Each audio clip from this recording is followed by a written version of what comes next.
Olá, meu nono ano, tudo bom com vocês? Vamos começar. Vou colocar uma música para vocês inspirada no que a gente vai ver hoje. Tá? A gente começa a aula desse jeito. Para vocês que não conhecem a Evita.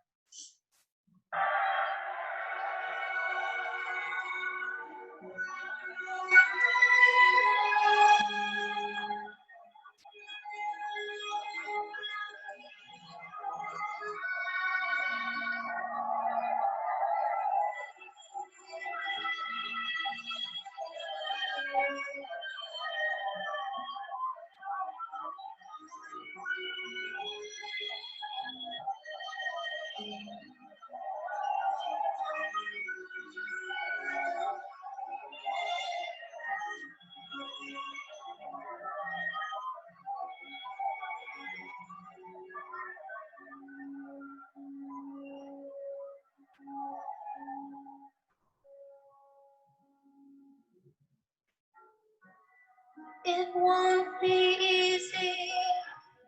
You'll think it's strange when I try to explain how I feel. That I still need your love after all that I've done. You won't believe me. All you will see is a girl you once knew, although she's dressed up to the nines, at sixes and sevens with you. I had to let it happen. I had to change. Couldn't stay on my life down at here. Vocês devem estar se perguntando, né? Por que diabos a tia colocou esse vídeo? Hoje falaremos do populismo no México e na Argentina. Para quem não sabe, ali é a Madonna, sim, a cantora Madonna, cantando Don't Cry For Me, Argentina. Sim, cantando em inglês na Argentina. Para vocês verem que o filme é muito bom. O filme chama Evita, em homenagem a Eva Perón, né? Amada, tão amada entre seu povo ainda até hoje. Mas bora começar pelo caso do México, né? Lembrem-se que a gente estava falando, né, de populismo, né? Quem que são os políticos populistas, né? Que são chamados de populistas até hoje. Pode ser no Brasil, pode ser na Europa, na América Latina. Né? Na Europa a gente teve vários casos de populistas e a gente tem casos de populistas até hoje, na verdade. Né? Foi o que eu representei, né? E expliquei para vocês como é que dá para identificar um político populista, né? Aqui no Brasil, né? Que a gente vai falar de Getúlio Vargas no futuro, mas no momento a gente vai falar do senhor Cárdenas. Como sempre, eu vou mostrar para vocês esse materialzinho produzido, né? Com base mesmo no livrinho de vocês, né? Que a gente está vendo aqui. Mas para vocês, se quiserem acompanhar, né? O livrinho de vocês está aqui, ó, meu querido. Nós vamos falar deste homem aqui, o senhor, né? Lázaro Cárdenas, né? O senhor Lázaro Cárdenas teve o caso, né, de populismo dele, no caso entre 31 e 1940.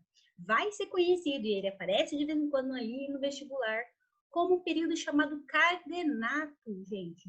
O Cárdenas, ele é uma figura também muito amada até hoje para a própria população mexicana. E ele ganhou muito espaço, principalmente depois da Revolução Mexicana. Quem vão ser os revolucionários mexicanos? Vai vir a revolução principalmente contra a direita, vindo da população, né, rural, porque o México ele era muito rural naquele momento, né? E para mudar para mais distribuição de terra, que é essa revolução mexicana mais briga por, né, distribuição de terra, ou a chamada reforma agrária, né? Que vai surgir esse personagemzinho, o senhor Lázaro Cárdenas, né? O senhor Lázaro Cárdenas, ele vai ser uma figura, né? Que vai ser muito amada pelo operariado, mas também vai tentar, né, se colocar num posicionamento em que justifique algumas coisas boas para a burguesia. Porque não adianta, ele sabe que naquele momento, né, a burguesia tem muito poder também. Então, ele tenta se colocar de um jeito, né, que agrade os dois grupos. O Cárdenas vai ganhar muito, né, por exemplo, acabar sendo muito amado.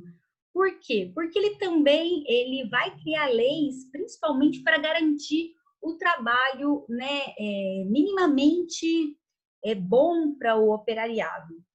Vai ficar muito famoso por causa das medidas que ele vai tomar, principalmente em relação à lei federal do trabalho. Só que a gente tem que saber que o senhor Carlos não foi tão, na verdade, inovador, né? Ele não criou do nada a lei trabalhista, né? Essas medidas já estavam, né, previstas pela Constituição de 17 no México, né? O problema é que elas só não tinham sido colocadas ainda, né, realmente em ordem, né? Apesar de ser previsto já na Constituição de 17 que se fez, principalmente com influência a Revolução de 17, né, na Rússia, que vocês viram, né, somente depois da Revolução Mexicana é que vão realmente ser colocadas essas medidas. Que medidas é essas? Vocês vão ver essas medidas muito próximos a medidas que a gente teve aqui no Brasil, também no governo do Getúlio. Vocês vão ver também essas medidas, né, no Perón e entre outros, né, presidentes na América Latina. Principalmente, por quê? Porque tem que lembrar que tanto o México, como a Argentina, como o Brasil e outras partes do mundo está ainda sofrendo com, né, a queda da Bolsa de Valores, a quebra da Bolsa de Valores em 29, pessoal. Então, o mundo inteiro sofreu muitas consequências disso, né? Os Estados Unidos afundou, o resto do mundo afundou junto, né? E é surgindo daí que vão vir, né? Como sair do buraco que o mundo se meteu depois da quebra da Bolsa de Valores, né? É aí que vai vir o momento, né, que a gente viu, né, dos grupos na Alemanha e na Itália, né, dos partidos nazifascista. E aí também que tanto a direita como a esquerda, né, vai se aferrar no mundo.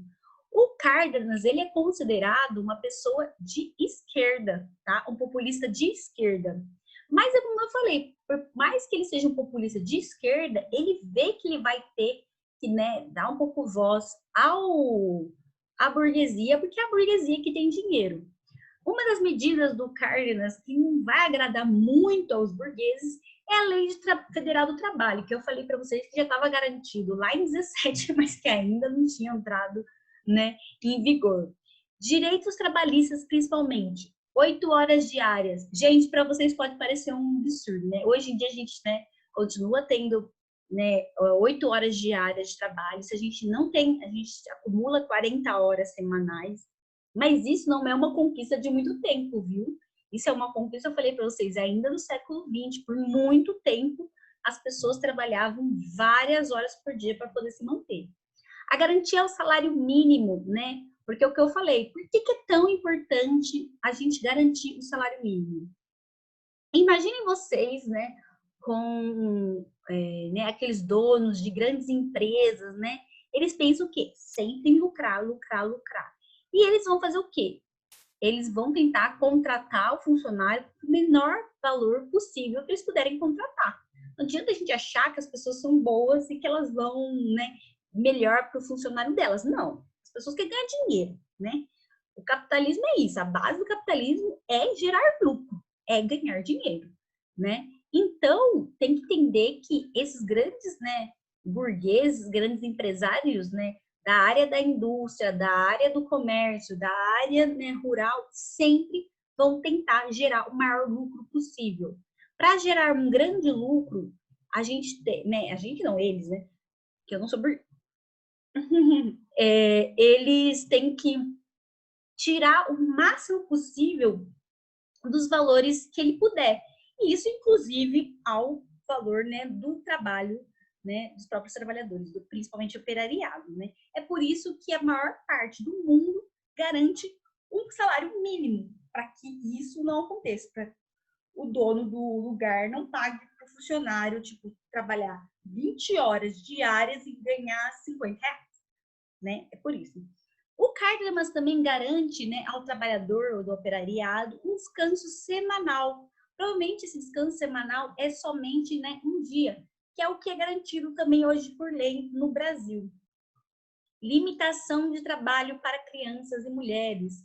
Vocês lembram lá no comecinho do ano, quando eu comecei a falar para vocês que realmente a burguesia gostava de contratar mesmo homens, mulheres e crianças. Por quê? Porque mulheres e crianças são pagos os menores valores. Aí eu sei, gente, absurdo tudo isso, até absurdo, né? Mulher receber também menos do que homem.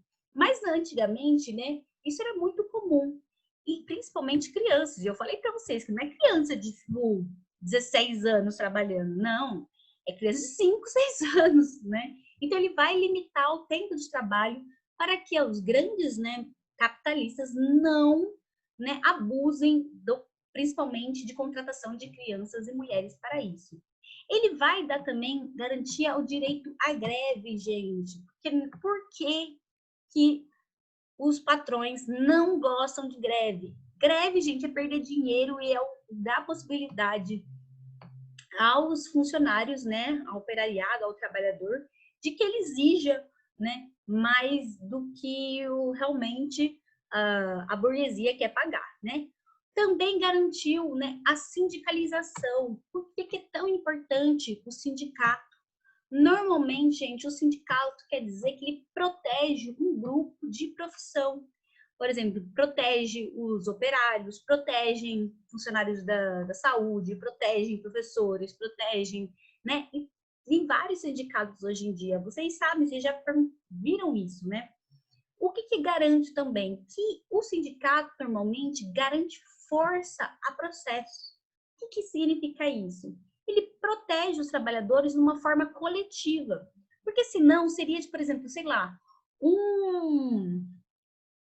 esse patrão aqui tá abusando dos funcionários dele, né? Aí vem esse funcionário aqui dele e, tipo, teve entrar no processo. Olha o tamanho dele, né? A força que ele tem, o poder que ele tem. Esse funcionário vai conseguir ter, né, a força para bater esse patrão? Não vai.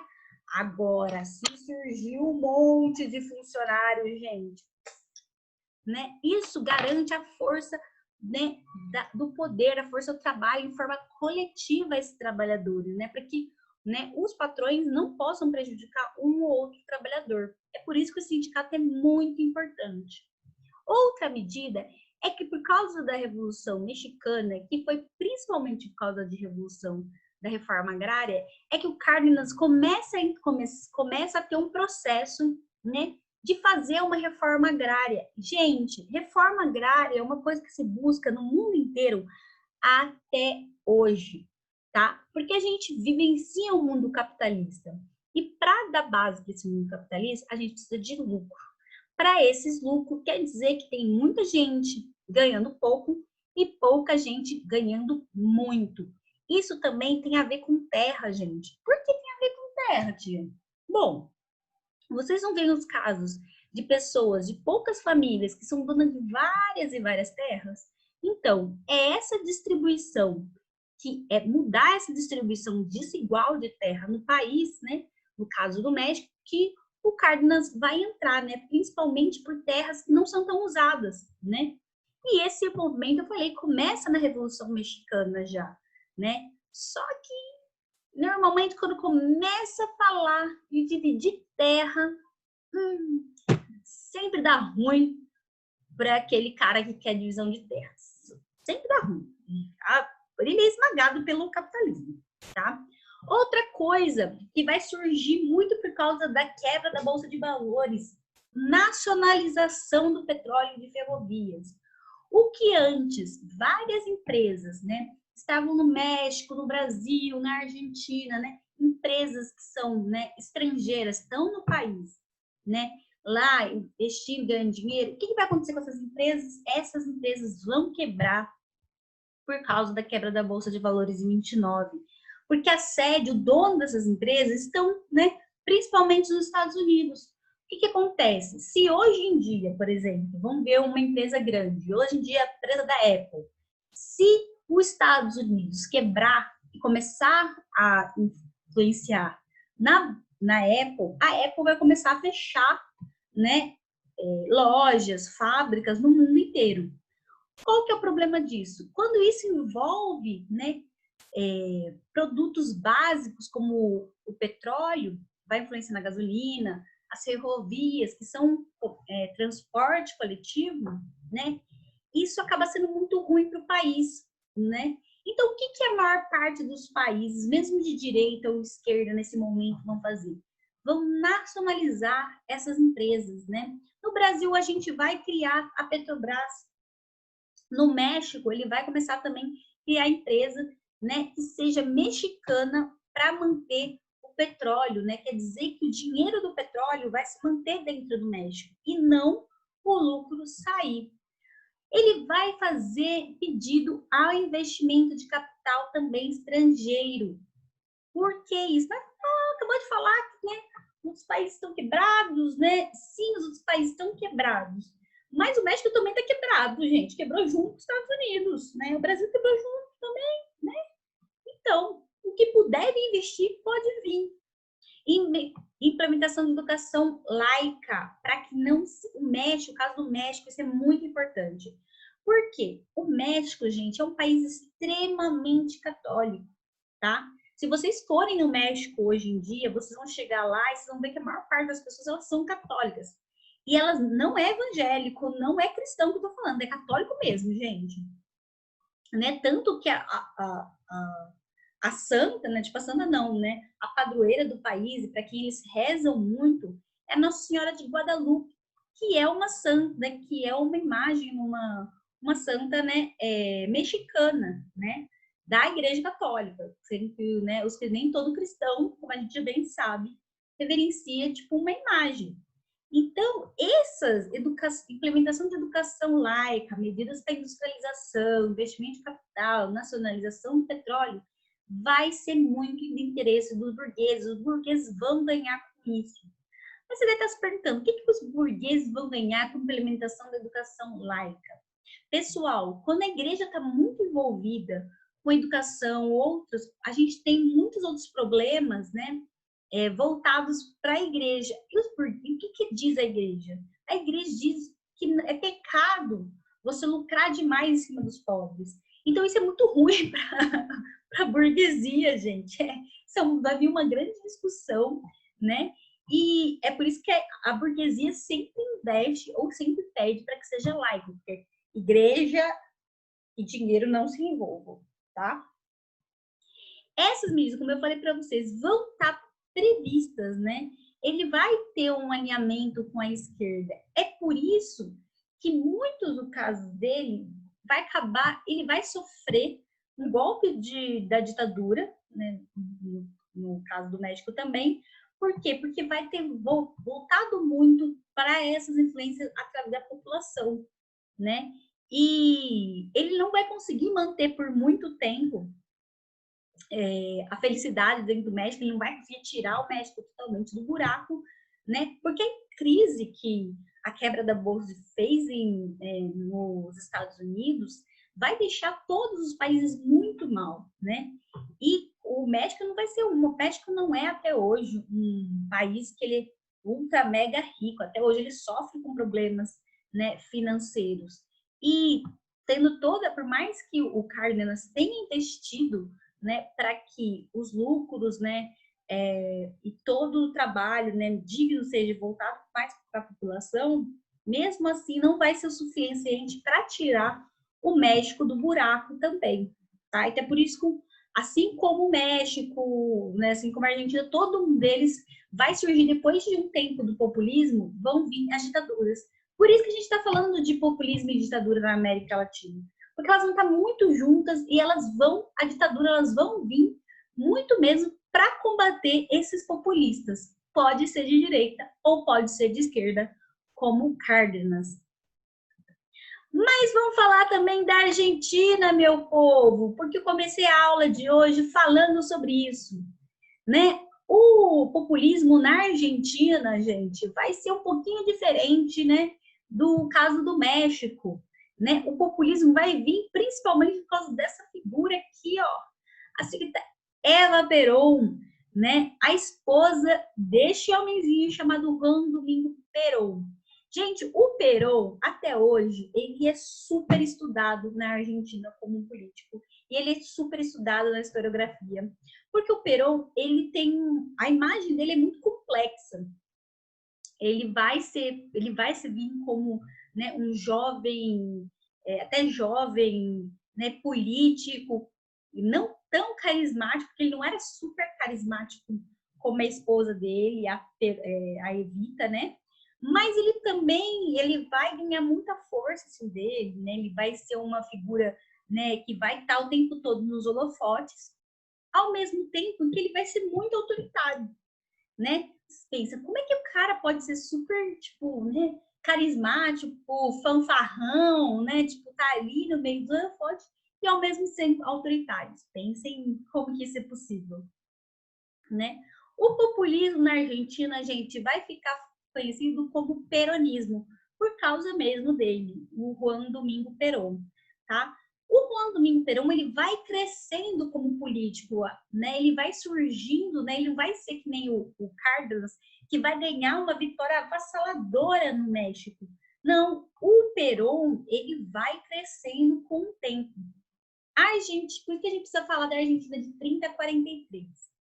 Logo depois também da quebra de bolsa de valores dos Estados Unidos, a Argentina, assim como o México, assim como o Brasil, assim como várias partes do mundo, vai entrar no buraco também. Aproveitando esse momento, começa a criar-se uma disputa de poder muito grande entre a direita e a esquerda dentro da Argentina. Tá? Vai ser tão ruim a crise financeira na Argentina, que a população começa a sair da área rural e começa a ir para a área urbana, né, para tentar uma vida dentro da industrialização, porque não consegue manter as terras na Argentina, o que acaba surgindo o êxodo rural, que a gente chama. O que é o êxodo rural, gente? É a saída em massa do campo para ir para a cidade, né? Por isso que essa massa vai criar uma massa urbana. Qual que é o problema disso? Na Argentina também, ela não era tão industrializada. Tá? Ela vai começar a se industrializar muito nesse período também, que nem no caso do Brasil. A Argentina ela era muito focada também, e até hoje ela é, na verdade, muito focada também no comércio, né, na venda de produtos agrícolas, na exportação de produtos agrícolas. E aí, só que quando essa população começa a sair do campo e vai para a área, né, industrial, para a área urbana, começa a se inflar essas áreas urbanas, né?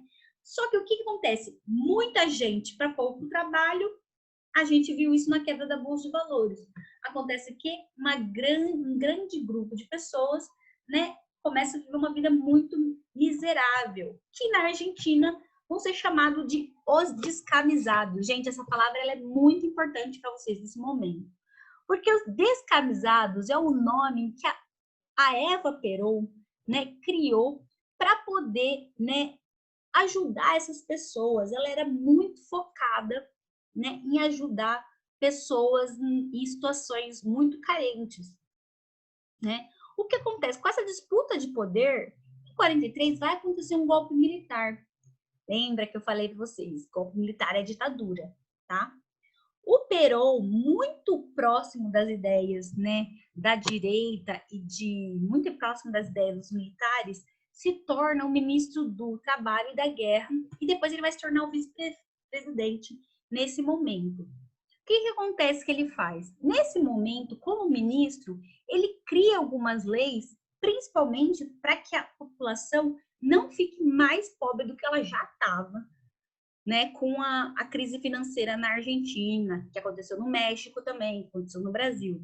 Né? Ele vai criar leis mínimas também. Leis que são da esquerda? Não, gente, não são isso.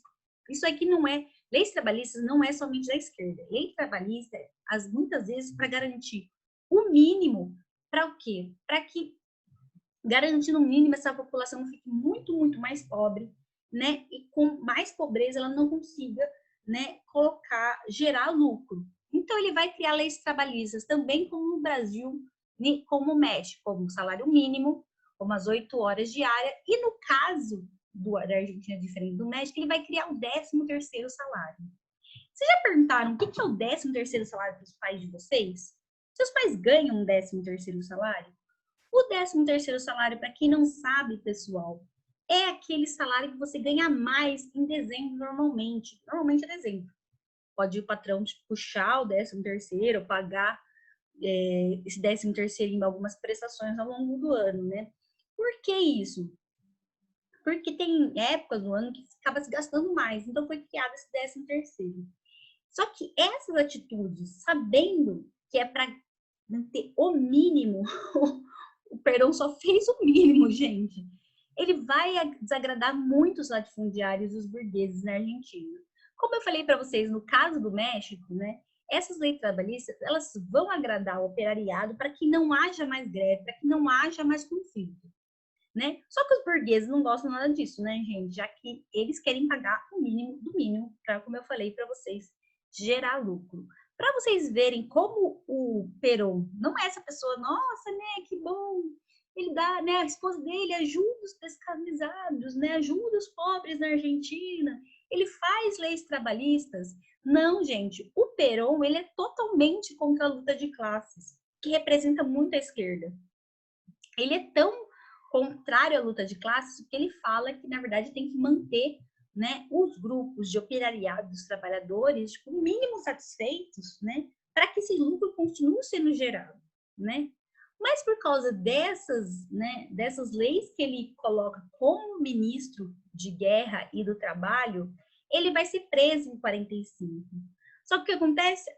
Ele agradou tanto a população, com, né, a maior parte da população, por causa dessas, né, implementações que ele colocou, que a esposa dele, a Eva Perón, e esse movimento da massa popular argentina vão às ruas protestar contra a prisão do Perón, né? E vai conseguir libertar, porque, né, a galera não consegue manter a massa não, né? Quando a massa quer, né, a massa consegue, né? Só que essa prisão, gente, gerou um fator contrário. O Perón ficou tão, mas tão mais, né, popular por causa dessa prisão, que ele acabou vencendo como presidente a eleição de 45, né, para 46. Né? Olha a Evita aqui, ó. E aí, ó, vocês nem parecem, né, com essa cara toda animada dele, né?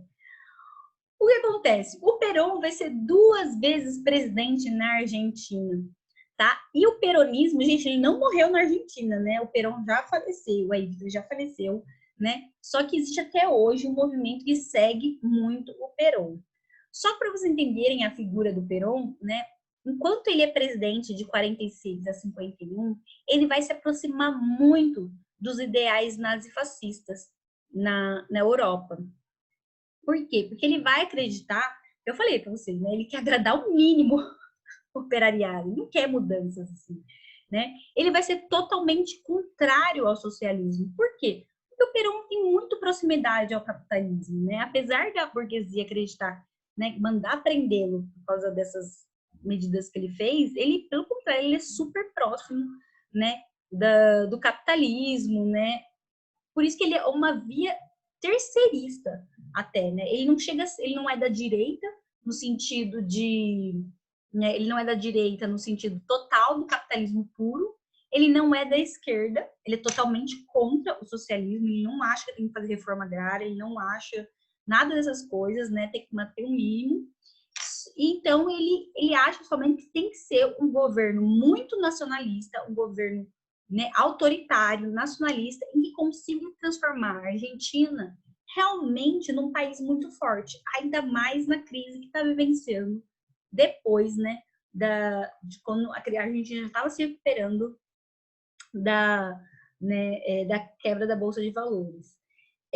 Por isso que ele vai ter uma política autoritária muito forte, e ele vai, tanto que ele vai censurar e ele vai perseguir a oposição, né? Ele vai perseguir comunistas na Argentina, ele vai mandar prender, ele vai mandar matar. tá? Então, ele vai ser, eu falei, ele vai ser muito próximo aos ideais nazifascistas. Ele vai pedir para que a Argentina consiga se desenvolver melhor, ele vai fazer um investimento industrial, né? Ele vai tentar uma maior distribuição de renda, porque não simplesmente, como eu falei, ele não quer, né, que realmente todo mundo vire igual ou não tenha mais pobre, não tenha mais rico na Argentina. Não, é somente para garantir, né, que se a maior parte da população tem uma renda mínima, né, para viver, eles não cabem fazendo greve, nem queiram fazer reforma agrária e essas outras coisas.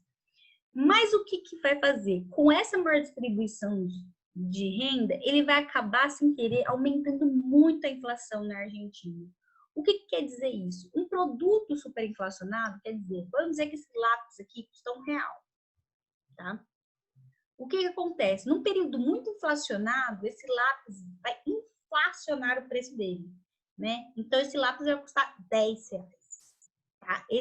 Por causa disso, para combater a superinflação que começa a surgir na Argentina, ele vai mandar congelar os aluguéis, né? Vai fazer um plano de habitação. Que é o que eu falei. Se a maior parte da população vai para a rua, morar na rua porque não tem condições, é um problema social que o próprio governo vai ter que agir, né?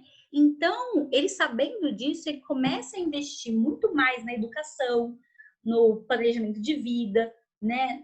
E tudo mais, nacionalização das empresas, né? Que o dinheiro circule dentro da Argentina, né? É por isso que ele nossa, vai ter muita propaganda do Perón. Eu gosto muito dessas propagandas que eu trouxe para vocês. Então, o primeiro mandato dele vai ser uma felicidade total. O cara é autoritário, mas tá fazendo. Essa é a ideia, né, do negócio, né? Perón e Eva Perón, olha, você, o tempo todo, todas as vezes, né, o Perón vai trazer a esposa dele, a Evita, né, a Eva Perón, para as propagandas porque a Evita, diferente do Perón, que é aquela imagem super autoritária, né, aquela imagem tipo Hitler, né, e Mussolini, que não eram imagens, né, nada agradáveis, nem como fala, ele vai trazer Evita, que era o contrário dele. A Evita tinha aquele carisma, né? Ela era super elegante, né? Então a Evita trazia um carisma para a imagem do Perón que não se via tanto.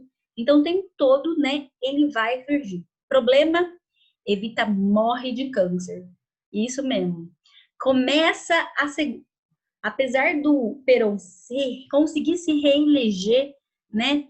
Ele não vai conseguir trazer, né, a mesma imagem que quando ele tinha com a Evita, tá? Então, o segundo mandato do Perón vai começar assim muito ruim, porque ele estava muito aqui em cima, tipo, popular, né, que as pessoas gostavam das medidas dela. No segundo mandato começa a cair, principalmente por causa da morte da Evita. O Perón não consegue, né, depois do fim da Segunda Guerra Mundial, ainda o mundo passando por certas crises por causa da Segunda Guerra Mundial, o Perón não consegue tirar a Argentina da crise. Então, começa a surgir conflitos internos, né, dele, do executivo com a igreja e com o exército. O que ele vai fazer? Ele vai puxar todo aquele caráter autoritário dele e vai mandar ver na população, tá? E é por isso que não vai. O que acontece? O Perón, no seu segundo mandato, depois que a Evita morreu, a vice dele é a esposa dele, que ele casa de novo, tá? Não é porque a Evitinha, né, morreu, que o homem vai morrer também, não. O Perón, ele vai cair, por quê? O que acontece? Ele vai, né, surgir e ele vai cair, né? Não vai ser muito bom, ele não vai tirar uma crise, começa a aumentar essa crise que eu falei depois da Segunda Guerra Mundial dentro da Argentina e começa a criar-se um tumulto entre a classe operária e principalmente a burguesia. Quem vai tomar o poder? Ditadura. Ele vai sofrer um golpe, né, ditatorial em 55, alegando de que ele não consegue mais manter a ordem dentro da Argentina. Então aí acaba, né, esse segundo mandato do Perón. Mas ele vai voltar, gente. Ele vai voltar. Vocês vão ver, quando a gente começar a falar de ditadura, vocês vão ver, tá bom? Então, essas, né, essas são as construções para vocês verem como é que certos fatores, né, do populismo, mesmo que sejam em países diferentes, são muito próximos. E, principalmente nesse momento, vem trazendo, né, medidas que são boas para a maior parte da população, da classe trabalhadora. Não porque, é o que eu falei, não, Getúlio não fez isso porque ele amava a classe trabalhadora, Perón não vai fazer isso porque ele ama a classe trabalhadora, o Cárdenas também não vai fazer. Entretanto, eles sabem que eles precisam manter a classe trabalhadora em ordem para que não haja mais caos, porque a crise financeira mundial, né, depois da quebra da Bolsa de Valores, vai afetar o mundo inteiro. Isso só vai piorar se não se manter a ordem, né? É por isso também que vão acabar surgindo as ditaduras. Tá bom, pessoal? Mas a gente fica nessa aula e depois a gente vai começar a falar sobre ditadura, né? E como todos esses presidentes, né? Tudo eles vão sofrer golpes depois. Um beijo para vocês. Tchau, tchau, gente.